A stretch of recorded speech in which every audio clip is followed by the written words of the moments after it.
திசையும் முட்டி மோதி இன்று நம்பிக்கை மனிதராக வெற்றி பெற்ற பிக் பாஸ் வெற்றியாளர் இந்த மேடையில் இருப்பதும் அவரை அழைப்பதும் மகிழ்ச்சி. தம்பி முத்துக்குமரன் அவர்களை பேச அழைக்கிறோம். என் பத்திரிகையாளர் குடும்பத்துக்கு வணக்கம். உங்களோட சேர்ந்து கொஞ்சம் வருஷத்துக்கு முன்னாடி தலைக்கூத்தல் படத்துக்காக அங்கேருந்து கணியனை நேர்காணல் செஞ்சுருக்கேன், அண்ணனை நேர்காணல் செஞ்சுருக்கேன். இன்றைக்கி இந்த இடத்துல இருக்கிறது கொஞ்சம் பதட்டமாக இருக்கு. ஏன்னா எதுக்கு நீங்கள் உட்காந்துருக்கீங்கிறத பரபரப்பாக ஓடிட்டு இருக்கிற இந்த மானுட சமூகத்தை கொஞ்சம் கையை பிடிச்சி நிறுத்தி பொது உடைமையையும் பொதுவாக நம்ம அலட்சியப்படுத்துகிற நம்மளோட உடைமைகளாக இருக்கிற அப்பா அம்மா மனைவி மாதிரியான உறவுகளோட உணர்வையும் கொஞ்சம் சத்தமாக சொல்லி செல்லமாக ஒரு அரைஞ்சு மனுஷனாக வாழ்கிறதுக்கான வழியை போட்டு கொடுக்குற எளிய மனிதர், தமிழ் சொல்லும் அறம் சுரக்கிற சமுத்திரக்கணி அண்ணனுக்கு முதல்ல பெரிய வணக்கம். இந்த கனிவான அகத்துக்கும் கடுமையான முகத்துக்கும் சொந்தக்காரராக இருக்கிற அப்பாக்களுக்கான ஒரு உருவம் தயாரிக்கணும்னா அதான் சமுத்திரக்கணி அண்ணன். அது தமிழ் சினிமா எப்போவும் தவற விட்டதே கிடையாது. பெரியோரை வியத்தலும் இளமே, சிறியோரை இகழ்தல் அதனினும் இளமேன்னு கணியன் பூங்குன்றன் சொன்ன வார்த்தைக்கான அடையாளமாக இந்த சிறுவனை இந்த மேடையில் உட்கார வச்ச கனி அண்ணனுக்கு மீண்டும் ஒரு பெரிய நன்றி. சேகுவாரா சொன்ன ஒன்று சொல்லிட்டு நான் நிறைவு செஞ்சுக்கன்னு நினைக்கிறேன். சேகுவாரா சொல்வார், நான் வீழ்ந்து விட்டால் என்ன, என் துப்பாக்கியை ஏந்தி கொள்ள என் தோழர்கள் தயாராக இருக்கிறார்கள், தோட்டாக்கள் ஒருவரும் தூங்குவதில்லைன்னு சொல்வார்.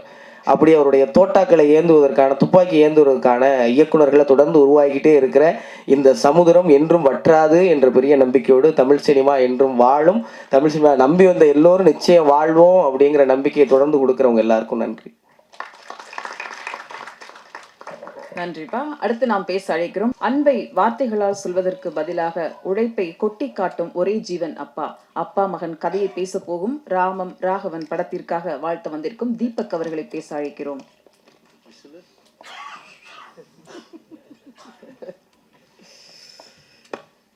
இங்கே வருகை தந்திருக்கும் பத்திரிகை அன்பர்கள், அதாவது எல்லா ஃபார்மேட்லேயும் mainstream media, digital media எல்லாருக்கும் வணக்கம். அதே போல் இந்த நிகழ்ச்சிக்கு வருகை தந்திருக்கும் வெல்விஷர்ஸ் மற்றும் இங்கே இருக்கக்கூடிய அற்புதமான இயக்குநர்கள் அனைவருக்கும் வணக்கம் மற்றும் படக்குழுவினர் அனைவருக்கும் வணக்கம். என் குருநாதர் சமுத்திரக்கணி சார், அவருடைய முதல் அவர் இயக்குன ஒரு சின்னத்திரை சீரியல் தான் நான் நடிக்க ஆரம்பித்தேன். ஸோ அப்போலேருந்து நான் அவரை பார்த்துட்ருக்கேன். ஸோ ஒரு வெற்றி இயக்குனராக சின்னத்திரையில் இருந்தார். அதற்கு பிறகு திரைப்படங்கள் போய் இயக்க ஆரம்பித்தார். ஒரு சில படங்கள் இயக்குனார். அது பேசப்பட்டது, ஆனால் அது பெருசாக ஒரு வரவேற்பு கிடைக்கல. அதற்கு பிறகு எந்த ஒரு யோசனையும் இல்லாமல் மீண்டும் சின்னத்திரைக்கு திருப்பி இயக்குனார். அதுக்கப்புறமா திரும்பவும் இல்லை, எனக்கு பெரிய ஒரு விஷயத்து இருக்குது, நான் அதை நோக்கி போகணுன்னு சொல்லிட்டு அதுக்காக ஃபேமிலிக்கிட்டலாம் சொல்லிவிட்டு, உனக்கு என்னம்மா பணத்துக்கு எந்த குறைச்சலும் இல்லைம்மா பார்த்துக்கிறோமா அப்படின்னு சொல்லி வீட்டில் ஒய்ஃப் கிட்ட கூட சொல்லிவிட்டு திரும்பவும் சினிமாவுக்கு போகிறாரு. ஆனால் அந்த முறை ஒரு அசோசியேட் டைரக்டராக போனார். அதுக்கப்புறமா பொறுமையாக ஒரு படமாக இயக்கி அதுக்கப்புறமா ஒரு பெரிய நடிகராக மாறினார். அப்போவும் அவர் எங்கேயுமே நிற்கவே இல்லை. எப்போவுமே ஓடிக்கிட்டே இருக்கணும்டா, வாழ்க்கையில் நம்ம சாதிக்க வேண்டிய விஷயங்கள் நிறைய இருக்குது அப்படின்னு எப்போவுமே சொல்லிக்கிட்டே இருப்பார். இன்னி வரைக்கும் அதான் சொல்லிக்கிட்டு இருப்பார். அண்ட் அதையும் தாண்டி நம்ம தம்பி ரமேஷ் சார் சொன்ன மாதிரியும் அவர் எப்பவுமே என்கிட்ட சொல்கிற ஒரு விஷயம் என்னென்னா, குடும்பத்துக்கு வேண்டியது செஞ்சிடணும்டா, ஆனால் அதை தாண்டி நம்ம வாழ்க்கையில் ரிலாக்ஸ் ஆகிற கட்டத்தில் நம்ம திரும்பி பார்க்கும்போது நம்ம என்ன படைச்சோம், நம்ம என்ன பண்ணியிருக்கோம், என்ன சாதிச்சிருக்கோம், இந்த சொசைட்டிக்காக நம்ம என்ன கொடுத்துருக்கோம் அப்படின்னு நம்ம திரும்பி பார்க்கும்போது நம்ம பேர் சொல்கிற மாதிரி ஒரு 20 படைப்புகளாக இருக்கணும் அப்படின்னு அவர் எப்போவுமே சொல்லிக்கிட்டே இருப்பார். அது ஒரு உண்மையான விஷயம் கூட. ஏன்னா இன்றைக்கி இங்கே இருக்கக்கூடிய இயக்குநர்கள் அதுக்கு பெரிய சாட்சி. அவ்வளோ அழகான படைப்புகளை கொடுத்த இயக்குநர்கள் இன்றைக்கி சனி சாருக்காக வந்திருக்காங்கன்னா அது அவர் மேலே வச்சுருக்கிற அது ஒரு அந்த அளவு கடந்த ஒரு பாசம், மரியாதை மற்றும் அவருக்கு இவங்க கொடுக்குற ஒரு அங்கீகாரம் தான் நான் நினைக்கிறேன். ஸோ அப்படிப்பட்ட அந்த படைப்புகளில் கண்டிப்பாக ராமமும் ராகவமும் கண்டிப்பாக சேரும்ன்ற நம்பிக்கை எனக்கு இருக்குது. அவர் இப்போ சொன்னார், அதாவது தன் பிள்ளைகளுக்கு தாண்டி ஒரு மகனாக என்னை அவர் பாவித்து அவர் அங்கீகாரம் கொடுத்துருக்காரு. உண்மையில் ரொம்ப சந்தோஷமாக இருக்குது. அதையும் தாண்டி நம்ம இயக்குனர் தன்ராஜும் அது வார்த்தையை சொல்லியிருக்காரு. ஸோ உண்மையிலேயே அது நல்லாவே பொருந்தது. ஸோ இந்த கதை எப்படி இருக்க போகுதுன்றது ஒரு தந்தைக்கும் மகனுக்குமான இருக்க ஒரு அற்புதமான உணர்வு. அதை ஒரு அழகான படைப்பாக வெளியே கொண்டு வர போகிறாங்க. ஸோ எல்லாரும் போல் நானும் காத்திருக்கிறேன். நானும் ஒரு தந்தை தான். என் மகனுக்கும் எனக்கும் ஒரு கண்டிப்பான ரிலேஷன்ஷிப் அந்த பர்டிகுலர் ஏஜ் குரூப்பில் எப்படி இருக்குன்றதை நானும் பார்க்கணுன்றதுல ரொம்ப அவரோட காத்துக்கிட்டு இருக்கேன். ஸோ இந்த படம் ஒரு அருமையான வெற்றி பெற வாழ்த்துக்கள். பிருத்வி ஒரு அருமையான ப்ரொடியூசர் ஃப்ரம் துபாய். ஸோ மென்மேலும் நீங்கள் அற்புதமான படங்கள் இயக்கணும், தயாரிக்கணும். அதே போல் தன்ராஜ், வெல்கம் டு தமிழ்நாடு. தமிழ் உங்களை வாழ வைக்கும், கவலைப்படாதீங்க. நன்றி. அடுத்து நாம் பேச அழைக்கிறோம். நேசம் கொண்ட நெஞ்சம் நினைவு சேகரிப்பில் சமுத்திரத்தில் ஒரு அண்ணனின் பயணம் வினோதய சித்தம் வெற்றி கூட்டணி தம்பி ராமையா அவர்களை பேச அழைக்கிறோம்.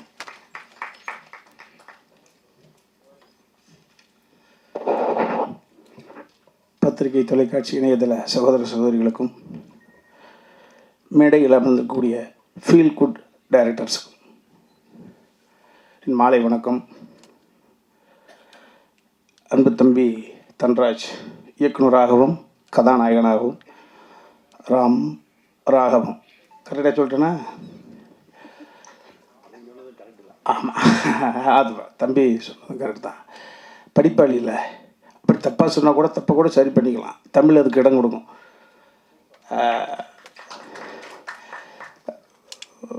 தம்பி சமுத்திரக்கனி அந்த தேர்ந்தெடுத்த பொழுது பார்த்தேன். ரைட்டர் அப்படின்ற ஒரு படத்தின் மூலமாக ஒரு இயக்குனர், வெள்ளை யானை, சங்கத்தமிழன், இதெல்லாம் பாருங்கள் எந்த அளவுக்கு கலெக்ட் ஆச்சுன்னு தெரியாது.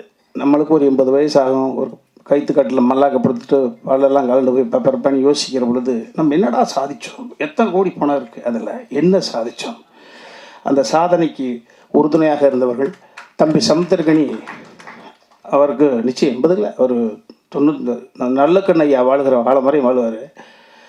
அப்படியே வாழுகிற பொழுது சுயநினைவோடு 100 வயதில் மல்லாந்து படுத்துக்கிட்டு யோசிக்கிற பொழுது நான் இந்த தமிழ் பூமிக்கு என்ன சாதித்தேன், அடுத்த தலைமுறைக்கு என்ன கொடுத்தேன் என்று யோசிக்கிற பொழுது எவ்வளவு கொடுத்துருக்கேன்னு யோசிக்கலாம்.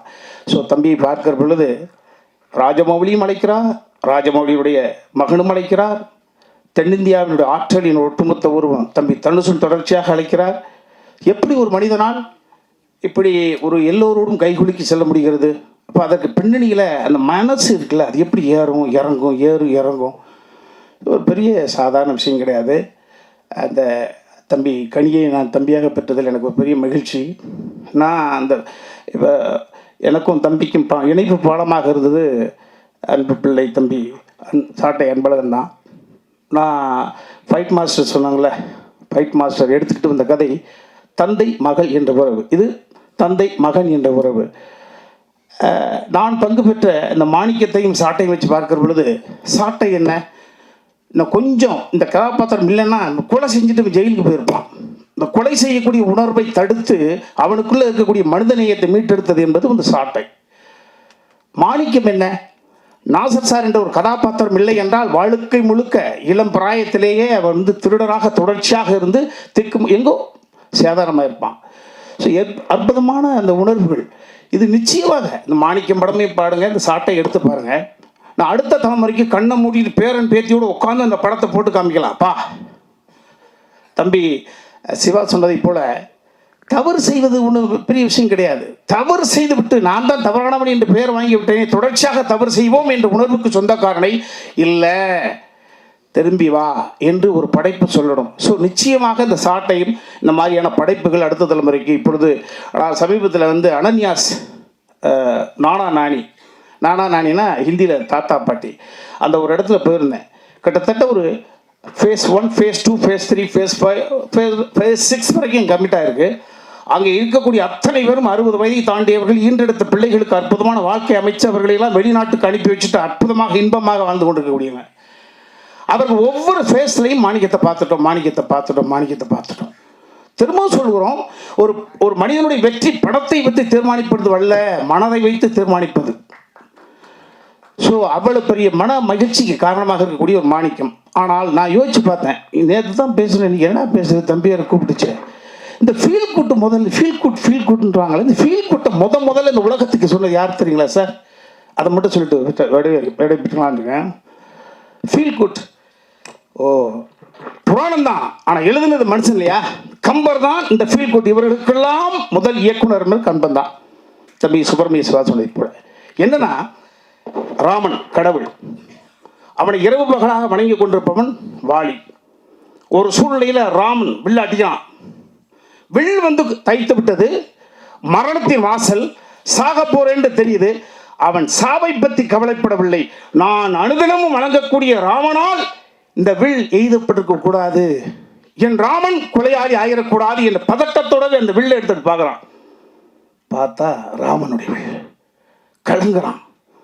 ஐயையோ, பார்த்தா ராமன் என்று ஆகிறான். ராமா, நீயா இதை எய்தாய்? நீயா இந்த பழிச்சல், இந்த பழிச்சொல்லுக்கு நீயா காரணமாகி போகிறாய்? இந்த ஒட்டுமொத்த உலகத்துக்கே அருள் பாவிக்கக்கூடியவனா நீ இந்த பழிச்சொல்லை சுமந்தால் இந்த புகழ் என்ற மௌனத்தை யார் சுகப்படுவா? தகுதி இல்லாத போய் உட்காந்துட போறானே. ஸோ எவன் தவறு செய்தானோ இந்த தவறு செய்தவன் பாயிண்ட் ஆஃப் வியூலேருந்து யோசிக்கக்கூடிய குணம் இருக்கு. பார்த்தீங்களா, புராணம் தான் எழுதுனது. அவன் வசனங்கள் போடுறான் பாருங்க. டேய், ஓவியத்தால் கூட வரைய முடியாத உருவ அழகு கொண்டவன்டா நீ ராஜவம்சத்தை சேர்ந்தவன், படிப்பாளி. நான் குரங்கு இனத்தை சேர்ந்தவன். ஐயோ, அப்பேற்பட்ட கடவுள் தான் தனி யோசிக்கிறான். ஓஹோ, மனைவி சீதா பிரிந்த காரணத்தினால நீ குத்திட்டியாப்பா? நீ என்ன செயல் செஞ்சேன்னு உனக்கே தெரியாமலே செய்துட்டியா? அதெல்லாம் பரவாயில்லப்பா. ஆனால் மாறு வேஷம் போட்டு என் மனைவியை தூக்கின ராவணனுக்கும் மறைந்திருந்து என்னை தாக்கிய உனக்கு வித்தியாசம் என்ன இருக்குப்பா? இந்த உலகம் பேசுமேடா, அதை நினைச்சு எனக்கு சங்கடம் இருக்குப்பா. ஸோ அப்படி நினைத்தே ஃபீல் பண்ணுறான். ஃபீல் போட்டு பாருங்க. சரி, ஒவ்வொரு மனிதனும் பிறப்பது சாவதற்குத்தான், பாசிட்டிவ் அப்படின்றதுக்கான வாழ்வதற்கு என்று சொல்கிறோம். பிறக்கும் பொழுது இன்னொரு சபம், அதனால தான் பிரசவம். ஆனால் சாவு இருக்கிற பொழுது மனிதன் இருக்கிற பொழுது மரணம் வராது, மரணம் இருக்கிற பொழுது மனிதன் இருக்க மாட்டான். ஆனால் எனக்கு மிகப்பெரிய ஒரு கொடுப்படி, நான் வணங்கிய கடவுளே என்னை குத்துகிறான், கொள்கிறான். நான் சாவதற்கான காரணம் நீ என்று அறிந்து சாகிறேன். அந்த வகையில் திருப்தி. 2 அப்ளிகேஷன். என் தம்பி சுக்குருமே, கொஞ்சம் போத வசலாம், கொஞ்சம் பேட் ஹேபிட்ஸ். இதே மாதிரி ஏதோ ஒரு நூலில் ஒரு சூழ்நிலையில் அவன் மேலே இதே மாதிரி குணத்தை ஒன்று. இன்னொன்று, சுக்ரீவன் தான் ராமன்கிட்ட சொல்லி ராம சுக்ரீவனுக்காகத்தான் குத்தி கொண்டுனா அப்படி உன் தம்பிகள் லட்சுமணனோ பரதனோ நாளைக்கு நான் இறந்த பிறகு என் தம்பிக்கு கிண்டல் பண்ணிடக்கூடாதுப்பா, அதை கொஞ்சம் தடுத்துறியா?